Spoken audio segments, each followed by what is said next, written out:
Sister Maria ഫൗസ്റ്റീനയുടെ ഡയറിയിൽ നിന്നുള്ള തുടർച്ച. 162 ഖണ്ഡിക. ഈശോയെ, ഞാൻ അങ്ങിൽ ആശ്രയിക്കുന്നു. ജനുവരി 1, 1937. ആത്മാവിൻ്റെ ആന്തരിക സംയമനത്തിൻ്റെ പട്ടിക. പ്രത്യേക നിയോഗം. കരുണയുള്ള ക്രിസ്തുവുമായുള്ള ഐക്യം. ആന്തരിക നിശബ്ദത. കർശനമായി നിശബ്ദത പാലിക്കുക. ജനുവരി. ദൈവവും ആത്മാവും. നിശബ്ദത. വിജയം 41. വീഴ്ച 4. സുഹൃതജപം. എന്നാൽ ഈശോ നിശബ്ദനായിരുന്നു. ഫെബ്രുവരി. ദൈവവും ആത്മാവും. നിശബ്ദത. വിജയം 36. വീഴ്ച 3. സുഹൃതജപം. ഈശോയെ, ഞാൻ അങ്ങയിൽ ആശ്രയിക്കുന്നു. മാർച്ച്. ദൈവവും ആത്മാവും. നിശബ്ദത. വിജയം 51. വീഴ്ച 2. സുഹൃതജപം. ഈശോയെ, എൻ്റെ ഹൃദയം സ്നേഹത്താൽ ജ്വലിപ്പിക്കണമേ. ദൈവവും ആത്മാവും. ഏപ്രിൽ. നിശബ്ദത. വിജയം 61. വീഴ്ച 4. സുഹൃതജപം. ദൈവത്തോടു കൂടി എനിക്കെല്ലാം ചെയ്യാൻ സാധിക്കും. മെയ്. ദൈവവും ആത്മാവും. നിശബ്ദത. വിജയം 92. വീഴ്ച 3. സുഹൃതജപം. അവിടുത്തെ നാമത്തിലാണ് എൻ്റെ ശക്തി. ജൂൺ. ദൈവവും ആത്മാവും. നിശബ്ദത. വിജയം 64. വീഴ്ച 1. സുഹൃതജപം. എല്ലാം ഈശോയ്ക്കു വേണ്ടി. ജൂലൈ. ദൈവവും ആത്മാവും. നിശബ്ദത. വിജയം 62. വീഴ്ച 8. സുഹൃതജപം. ഈശോയെ, എൻ്റെ ഹൃദയത്തിൽ വസിക്കണമേ. ആഗസ്റ്റ്. ദൈവവും ആത്മാവും. നിശബ്ദത. വിജയം 88. വീഴ്ച 7. സുഹൃതജപം. ഈശോയെ, അങ്ങറിയുന്നു. സെപ്റ്റംബർ. ദൈവവും ആത്മാവും. നിശബ്ദത. വിജയം 99. വീഴ്ച 1. സുഹൃതജപം. ഈശോയെ, അങ്ങേ ഹൃദയത്തിൽ എന്നെ മറയ്ക്കണമേ. ഒക്ടോബർ. ദൈവവും ആത്മാവും. നിശബ്ദത. വിജയം 41. വീഴ്ച 3. സുഹൃതജപം. മറിയമേ, ഈശോയുമായി എന്നെ ഒന്നിപ്പിക്കണമേ. നവംബർ. ദൈവവും ആത്മാവും. നിശബ്ദത. വിജയം വീഴ്ചകൾ. സുഹൃതജപം. ഓ എൻ്റെ ഈശോയെ, കരുണയായിരിക്കണമേ. ഡിസംബർ. ദൈവവും ആത്മാവും. നിശബ്ദത. വിജയം വീഴ്ചകൾ. സുഹൃതജപം. ജീവിക്കുന്ന തിരുവോസ്തിയെ സ്തുതി. ഏറ്റം പരിശുദ്ധ തൃത്വമേ, എൻ്റെ ഓരോ ശ്വാസത്തിലും ഓരോ ഹൃദയത്തുടിപ്പിലും ശരീരത്തിലെ ഓരോ നാഡിയിടിപ്പിലും അങ്ങയുടെ കരുണയെ 1000 തവണ പുകഴ്ത്താൻ ഞാൻ ആഗ്രഹിക്കുന്നു. ഓ നാഥ, അങ്ങയുടെ കരുണയിലേക്ക് പൂർണ്ണമായി രൂപാന്തരപ്പെടാനും അങ്ങയുടെ ജീവിക്കുന്ന പ്രതിച്ഛായ ആയിരിക്കാനും ഞാൻ ആഗ്രഹിക്കുന്നു. പരമമായ ദൈവിക വിശേഷണമായ അങ്ങയുടെ അഗ്രാഹ്യമായ കരുണ എൻ്റെ ആത്മാവിലൂടെയും ഹൃദയത്തിലൂടെയും എൻ്റെ സഹോദരങ്ങളിലേക്ക് ഒഴുകട്ടെ. ഓ കർത്താവേ, എൻ്റെ നയനങ്ങൾ കരുണാർദ്രമാകാൻ സഹായിക്കണമേ. മറ്റുള്ളവരുടെ ബാഹ്യമായ രൂപം കണ്ട് അവരെ ഒരിക്കലും സംശയിക്കാനും വിധിക്കാനും ഇടയാക്കല്ലേ.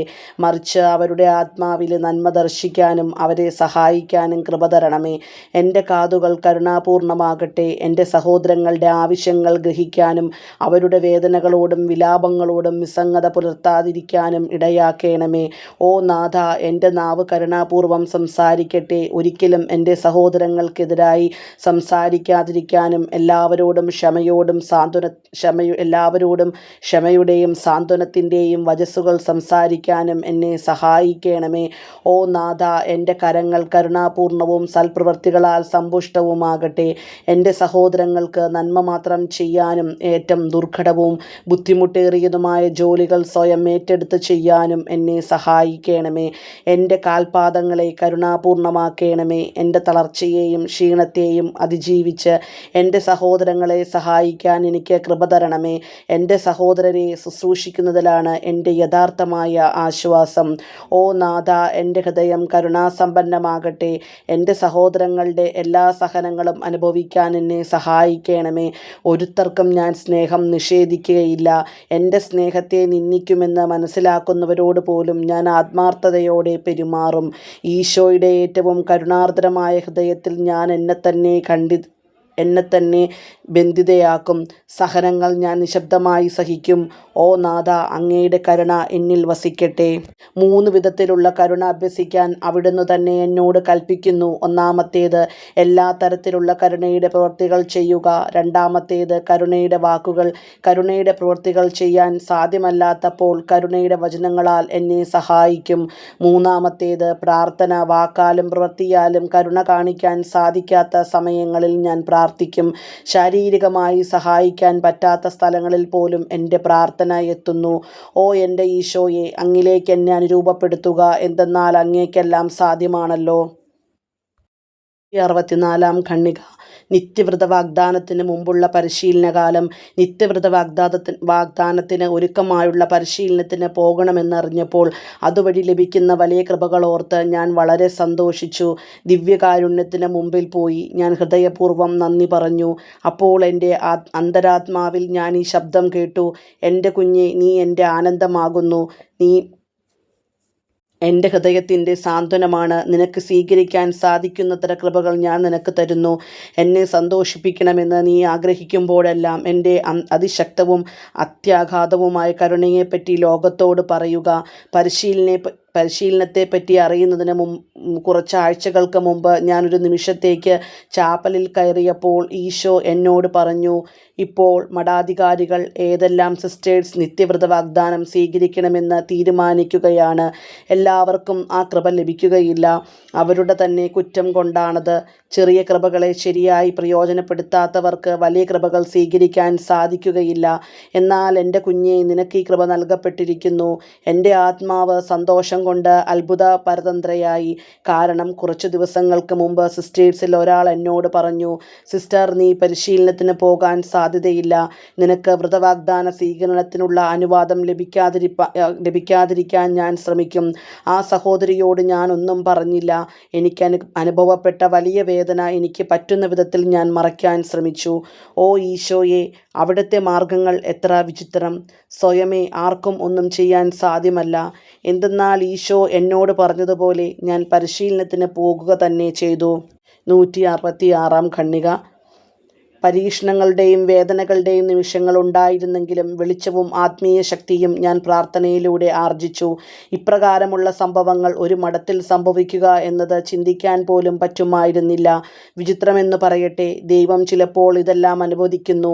ആത്മാവിൽ പുണ്യം വെളിപ്പെടാനും പരിപുഷ്ടി പ്രാപിക്കുവാനും വേണ്ടിയാണിത്. പരീക്ഷണങ്ങളുടെ കാരണം അതാണ്. 167 ഖണ്ഡിക. ഇന്ന് എൻ്റെ 3ാമത്തെ പരിശീലന ഘട്ടത്തിനായി വാർസോയിലെത്തി. മദർമാരുമായുള്ള സ്നേഹ സംഭാഷണത്തിന് ശേഷം ഒരു നിമിഷത്തേക്ക് ഞാൻ ചാപ്പലിൽ പ്രവേശിച്ചു. പെട്ടെന്ന് ദൈവസാന്നിധ്യം എന്നിൽ വന്നു നിറഞ്ഞു. ഞാൻ ഈ വാക്കുകൾ ശ്രവിച്ചു: എൻ്റെ മകളെ, നിൻ്റെ ഹൃദയം എൻ്റെ കരുണാർദ്രമായ ഹൃദയത്തിന് അനുരൂപപ്പെടണമെന്ന് ഞാൻ ആഗ്രഹിക്കുന്നു. നീ എൻ്റെ കരുണയിൽ പൂർണ്ണമായും നിമഗ്നയാകണം.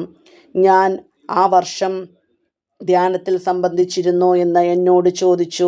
ഇല്ല എന്ന് ഞാൻ മറുപടി നൽകി. എന്നാൽ നീ ആദ്യമായി 3 ദിവസത്തിൽ കുറയാതെയുള്ള ഒരു ധ്യാനത്തിൽ സംബന്ധിക്കണം. ദൈവകൃപയാൽ 8 ദിവസത്തെ ഒരു ധ്യാനം വാലൻസൂഫിൽ അപ്പോൾ നടക്കുന്നുണ്ടായിരുന്നു. അതിൽ സംബന്ധിക്കുന്നതിന് ഞാൻ ആഗ്രഹിച്ചു. എന്നാൽ അതിൽ സംബന്ധിക്കുന്നതിന് പല തടസ്സങ്ങളും ഉണ്ടായി. പ്രത്യേകിച്ച് ഒരാൾ ഇതിനെ ശക്തമായി എതിർത്തു.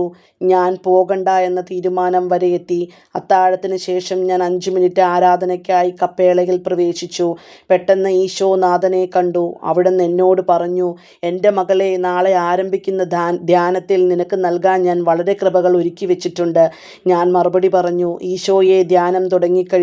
ഞാൻ പോകണ്ട എന്നതാണ് തീരുമാനം. അവിടുന്ന് പറഞ്ഞു: അതിന് പോകാൻ തയ്യാറായിക്കൊള്ളുക.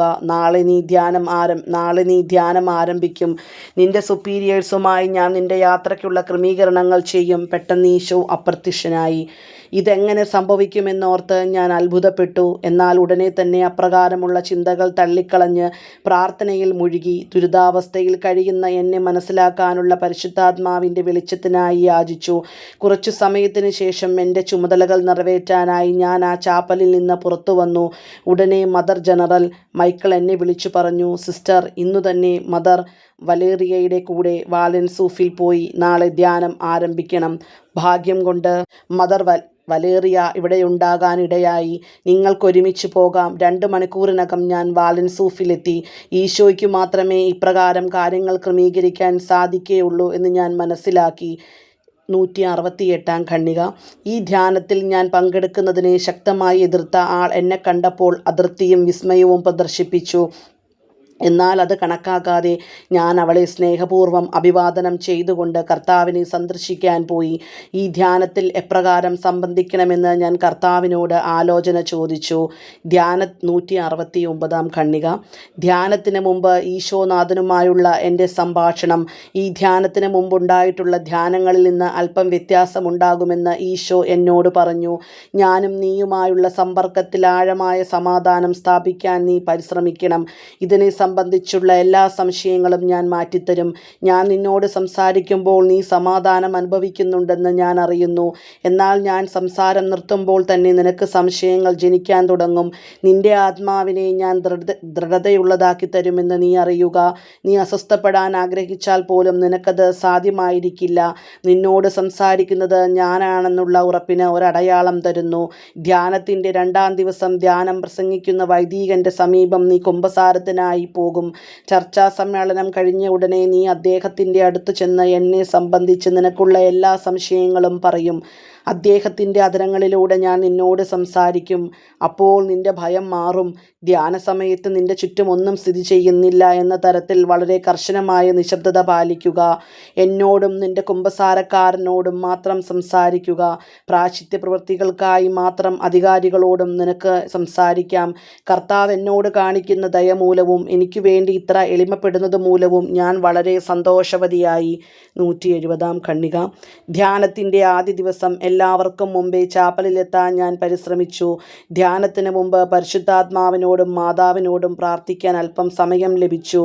ഈ ഉൾപ്രേരണകളോട് വിശ്വസ്തത പാലിക്കാനും എല്ലാ പ്രതികൂല സാഹചര്യങ്ങളിലും ദൈവ തിരുമനസ് വിശ്വസ്തയോടെ അനുവർത്തിക്കാനുമുള്ള കൃപ ലഭിക്കാൻ പരിശുദ്ധ അമ്മയോട് ഞാൻ കേണപേക്ഷിച്ചു. പ്രത്യേകമായ ധൈര്യത്തോടെയാണ് ഞാൻ ഈ ധ്യാനം ആരംഭിച്ചത്.